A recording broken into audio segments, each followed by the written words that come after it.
4000 मील दूर बैठ के एक कमरे के अंदर कंप्यूटर गेम खेली जाती है बटन दबा के। 4000 मील दूर अमेरिका में एक आदमी बैठा होता है, सामने कंप्यूटर स्क्रीन होती है उसके, यहां से उसको पैगाम जाता है कि जी इस एरिया में दहशतगर्द है। 4000 मील दूर बैठ के वो बटन दबाता है, बम गिरता है, नीचे कौन मरता है कभी किसी को पता नहीं चला। लेकिन सुने जरा मेरी बात, वहां औरतें बच्चे मरे, बुजुर्ग मरे। एक जगह इन्होंने ड्रोन अटैक किया पजोड़ में, 64 बच्चे मदरसे में मर गए। 64 बच्चे। एक जगह वजीरिस्तान में ड्रोन अटैक होता है, 7 लोग मर जाते हैं। जो जख्मी होते हैं उनकी चीखों की आवाजें, लोग आते हैं उनको बचाने के लिए। दूसरा ड्रोन अटैक होता है, 7 और लोग मर जाते हैं। सुबह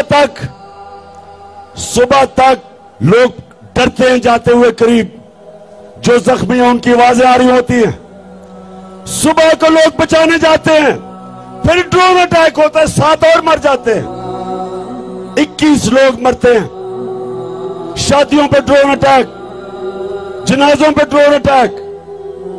और आप जानते हैं कि एक दफा नाज़रतारी के मुंह से एक आवाज निकली और ये गीदर नवाज शरीफ के मुंह से एक दफा अमेरिकनों को उसने कहा, इनमें इतनी जरूरत नहीं थी कि अमेरिकनों को कहते कि ये सारे इंसानी हुकूक के खिलाफ है।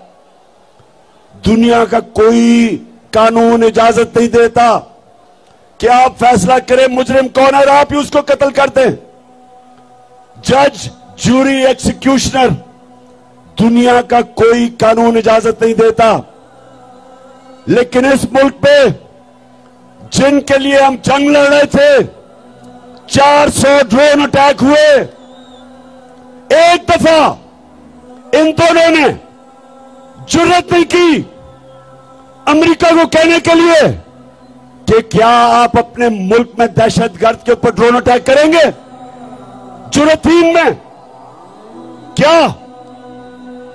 इनमें यह जुर्रत थी बरतानिया को कहने के लिए कि लंदन में हमारा बड़ा दहशतगर्द जिसने हजारों लोगों को कत्ल करवाया, क्या हमें इजाजत देंगे ड्रोन अटैक करके उसको मारे? तो अगर अपने मुल्क में आप हमें कहते हैं कि अदालत में जाके साबित करो वो दहशतगर्द है, तो हमारे मुल्क में आपने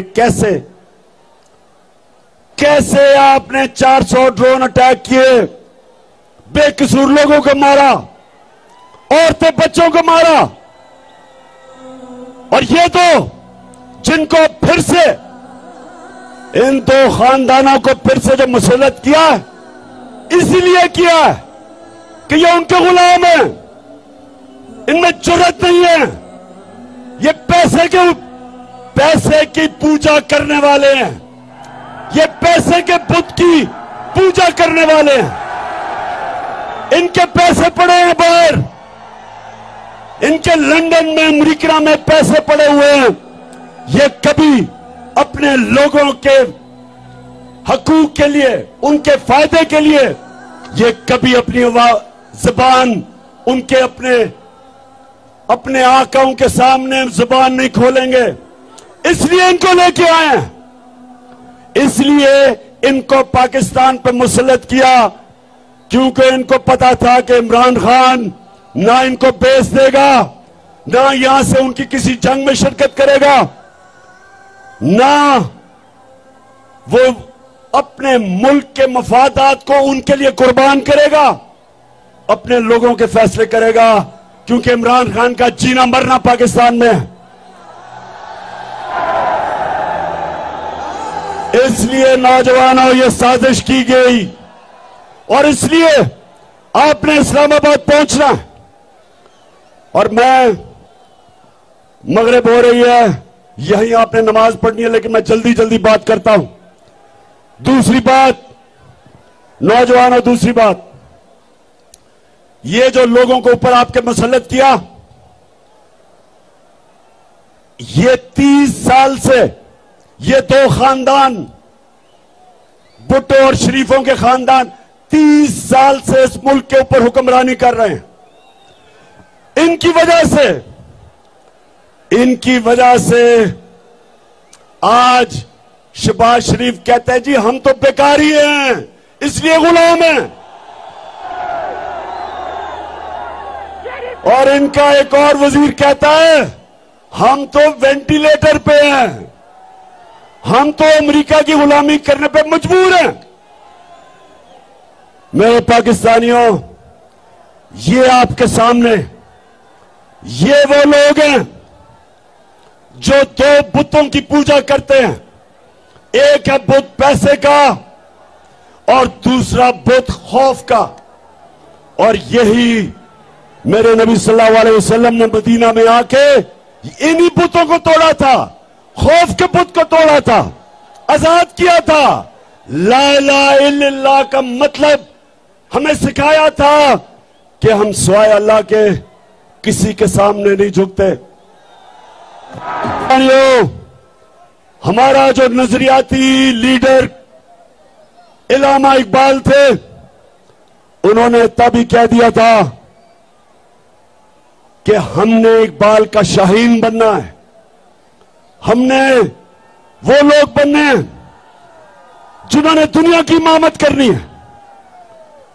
अल्लाह ने इंसान के हाथ में यह चीज छोड़ दी है कि वो या परवाज कर सकता है और वो या जमीन के ऊपर रेंग सकता है। अल्लाह ने कुरान में कहा है कि इंसान जब ऊपर जाता है तो फरिश्तों से ऊपर चला जाता है, और जब वो नीचे गिरता है तो जानवरों से नीचे चला जाता है। ये जो ऊपर बैठे हुए हैं ये जानवरों से नीचे चले गए हैं। एक जानवर भी उतना खाता है जितना उसकी भूख होती है, इनका तो पेट ही नहीं भरता।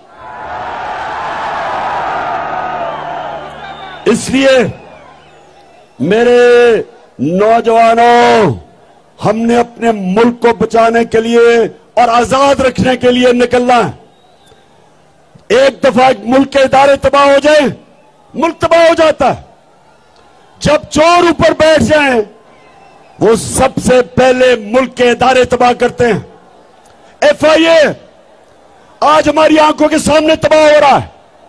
दो उनके ऑफिसर जिन्होंने बड़ी मेहनत से शहबाज शरीफ और इसके बेटों के ऊपर 24 अरब रुपए के करप्शन के केस, मनी लॉन्ड्रिंग, नौकरों के नाम पे, चपरासियों के नाम पे अरबों रुपया जो उन्होंने पकड़ा, एक हार्ट अटैक से मर चुका है,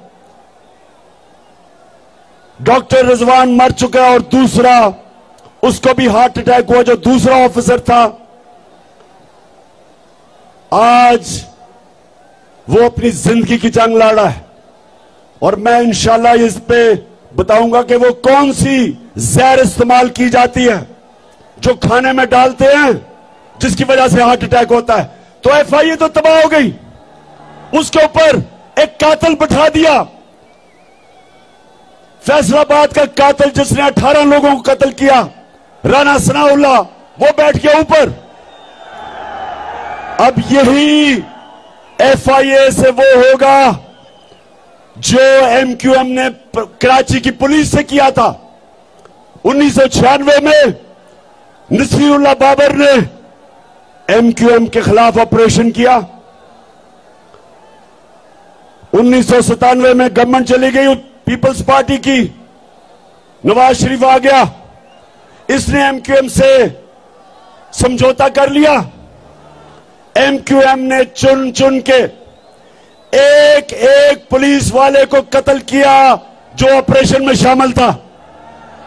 और आज तक मेरे पाकिस्तानियों, आज तक कराची पुलिस अपने पैर पे नहीं खड़ी हुई, रेंजर बुलाने पड़े हैं। पुलिस खत्म होगी उसके बाद। इसी तरह इदारे खत्म होते हैं जब मुजरिमों को ऊपर बिठाते हैं। और इसलिए मेरे पाकिस्तानियों, हमने इनका मुकाबला करना है, अपने मुल्क को बचाना इन चोरों से, अमेरिकनों के गुलामों से। और आपने सब ने मेरे साथ निकलना है। फिर से हाथ खड़ा करके बताओ, हम निकलोगे? पाकिस्तानियों, एक चीज याद रख लेना, कौम के ऊपर अटैक हो जाए, बमबारी हो जाए, जापान के ऊपर एटम बम गिर गया, कौम फिर भी खड़ी हो जाती है, अपने पैर पर फिर भी खड़ी हो जाती है। अफगानिस्तान में कितनी 40 साल से इंतशार है, फिर भी वो कौम तकड़ी है। लेकिन एक चीज याद रखें, जब एक कौम की आप इखलाकियात खत्म करते हैं, कौम मर जाती है। जब एक कौम अच्छे और बुरे की तमीज खत्म करती है, कौम मर जाती है। कौम पहले इखलाकी तौर पे मरती है, फिर माशी तौर पे मरती है। तो जो ये लोग 60% कैबिनेट जमानत के ऊपर है, पाकिस्तान का ये जो क्राइम मिनिस्टर है, प्राइम मिनिस्टर नहीं, क्राइम मिनिस्टर है,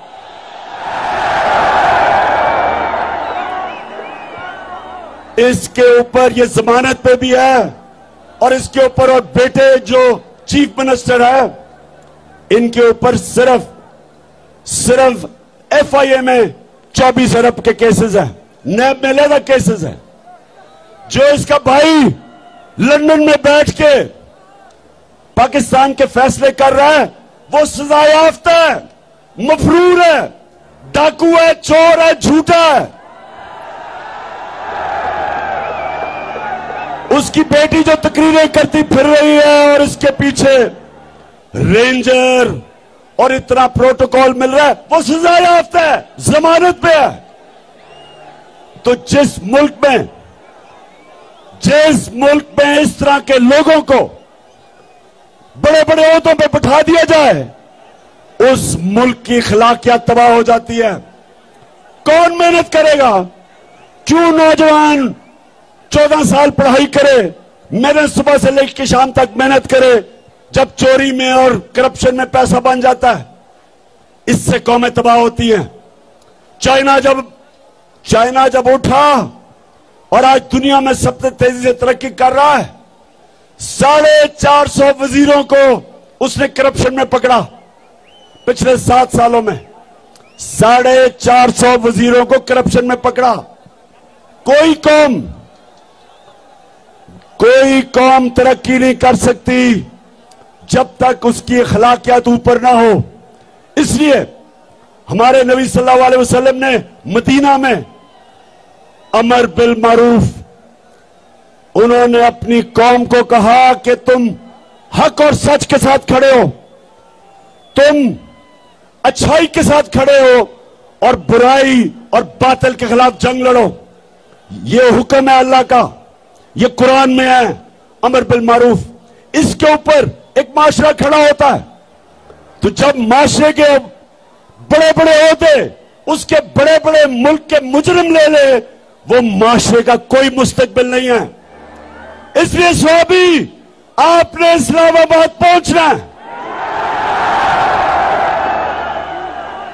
आपने इस्लामाबाद पहुंचना है। ना आपने गर्मी देखनी है, ना आपने देखना है कि जनाब बारिश नहीं हुई, कोई फिक्र ना करें। हम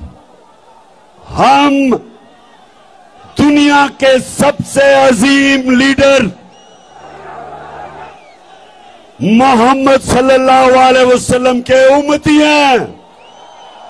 हमें कोई खौफ नहीं है। अल्लाह कुरान में कहता है, जो लोग मान ले अल्लाह उनके खौफ दूर कर देता है। हमारे में कोई खौफ नहीं है। और हम इंशाअल्लाह इन चोरों को, इन गुलामों को, इनको इंशाअल्लाह कभी तस्लीम भी नहीं करेंगे। हम सिर्फ एक चीज चाहते हैं, इलेक्शन की डेट दो, इलेक्शन करवाओ, इलेक्शन करवाओ। हम चाहते हैं कि पाकिस्तान के लोग फैसला करें कि इस मुल्क की क़यादत कौन करेगा। हम कोई इंपोर्टेड हुकूमत को नहीं मानते। तो आखिर में मेरे स्वाबी के बाशऊर और दलेर नौजवानों,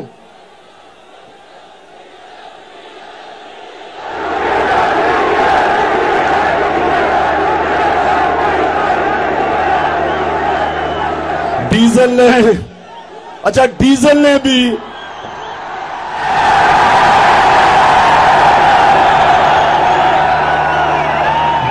वो मिनिस्ट्री नहीं ली। हमने समझा जी बड़ा इस्लाम का ठेकेदार है, ये बड़ी अच्छी कोई वज़ीरत लेगा, कुछ लोगों को बताएगा इस्लाम के मुतालिक, कोई तालीम की वजारत लेगा। लेकिन उसने वजारत ली है सड़कों की, जिसमें पैसा बनता है, कमीशन बनती है। डीजल का भी, वैसे मैं डीजल का भी देख रहा हूं कि ये जो सारे इकट्ठे हो गए, सारे इकट्ठे हो गए इमरान खान को हराने के लिए, इंशाअल्लाह इन सारों का इकट्ठा जनाजा निकलेगा। स्वामी, मैं फिर से आपके जुनून और आपके शऊर का आपका शुक्रिया भी अदा करता हूं, आपको खराज तहसीन पेश करता हूं।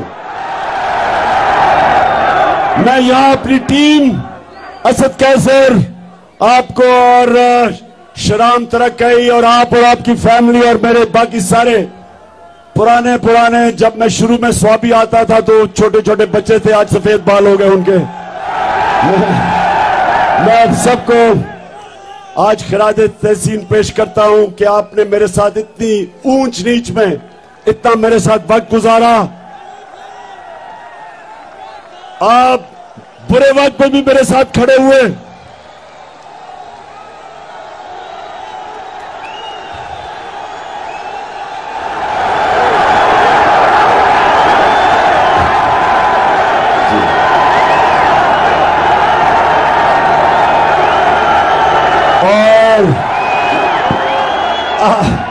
एक और चीज मैं ये जरूर कहूंगा कि मैं आज सारे पाकिस्तान के सामने ये कह रहा हूं कि वैसे पख्तूनख्वा को मैं खास खराज तहसीन इसलिए पेश करता हूं,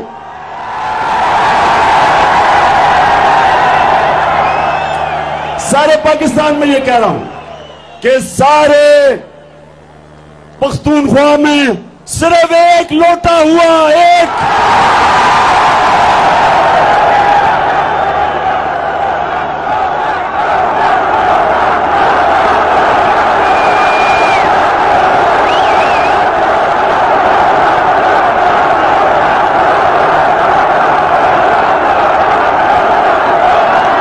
बड़ी बात है। इसका मतलब कि यहां वफादारी भी ज्यादा है, यहां ईमान भी ज्यादा है, या माशाल्लाह आपकी इखलाकियात भी ज्यादा है। हालांकि कल फैसलाबाद के लोगों को मैंने कहा, वैसे जिस तरह फैसलाबाद में कल लोग निकले हैं, मैंने कभी अपनी जिंदगी में इस तरह की जोश और जज्बा फैसलाबाद में नहीं देखा। लेकिन मैंने एक गिला किया फैसलाबाद से, मैंने एक गिला किया, मैंने कहा फैसलाबाद सबसे ज्यादा लोटे फैसलाबाद से निकले थे, और उन्होंने मेरे से वादा किया कि एक भी लोटा अगला इलेक्शन फैसलाबाद से नहीं जीतेगा इंशाअल्लाह। अब सारे पाकिस्तान को पता है कि लोटे कौन थे, लेकिन इलेक्शन कमीशन को नहीं अभी तक समझ आ रही लोटों की। इलेक्शन कमीशन सारी दुनिया के सामने वो लोटे हुए हैं, लेकिन इलेक्शन कमीशन नुक्ते ढूंढ रहा है किसी तरह उनको बचाने के लिए। अगर आपसे बच भी गए, पाकिस्तान की आवाम से ये नहीं बचेंगे इंशाअल्लाह।